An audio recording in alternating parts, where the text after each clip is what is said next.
Hi all எல்லாம் எப்படி இருக்கீங்க? ஹோப் எல்லாம் நல்லா இருப்பீங்கன்னு நினைக்கிறேன். ஸோ இப்போ தான் என்னோடய மார்னிங் வீடியோ இது. காலையில் எப்படி இருக்குது கிச்சன் அப்படின்ட்டு. நான் ஒரு 1 வீக்காகவே வீடியோ எதுவுமே போடல. ரீசன் என்னன்னா, ஏதோ ஒன்று சம்திங் ஒரு கால் வலி வந்துடுது, அப்படி இல்லைன்னா கோல்டு ஆகிடுது, இல்லைன்னா ஃபீவர் வந்துடுது, இல்லை நான் ஏதாவது ஒரு ஒர்க்கில் பிஸி ஆகிடுறேன். ஸோ இது எதுக்கு சொல்ல வரேன்னா, இப்போ நம்ம என்ன நினைப்போம், இந்த பெரிய பெரிய இன்ஃப்ளூயன்சர்ஸ் யூடியூபர்ஸ்லாம் சும்மா வீட்டில் நடக்கிற ஒரு இதை எடுத்து போட்டுட்டு அவங்க வந்து காசு சம்பாரிச்சிடுறாங்க அப்படின்னு நினைக்கிறோம். பட் யூடியூபர்ஸ் நல்ல மணி தான் எடுத்துக்கிறாங்க, அது ஒன்றும் இல்லை. பட் ஆனால் அதுக்கு அவங்க பண்ணுறதுக்கு நிஜமாகவே அவங்களுக்கு ஒரு நிறைய எஃபிஷியண்ட்டான டைம் தேவைப்படுது.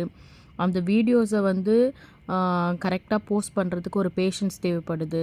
ஸோ இதெல்லாம் பார்க்கும்போது எனக்கு நிஜமாகவே ஐ ஃபீல் இப்போ கஷ்டம்தான்ப்பா அப்படின்ற மாதிரி எனக்கு ஃபீல் ஆகுது. அண்ட் மோர் ஓவர் நான் இந்த மாதிரி கொஞ்சம் லைட் ஃபுட்ஸ் தான் இப்போதைக்கு எடுத்துக்கிறேன். ஸோ இனிமேல் ரெகுலர் வீடியோ போட ட்ரை பண்ணுறேன்.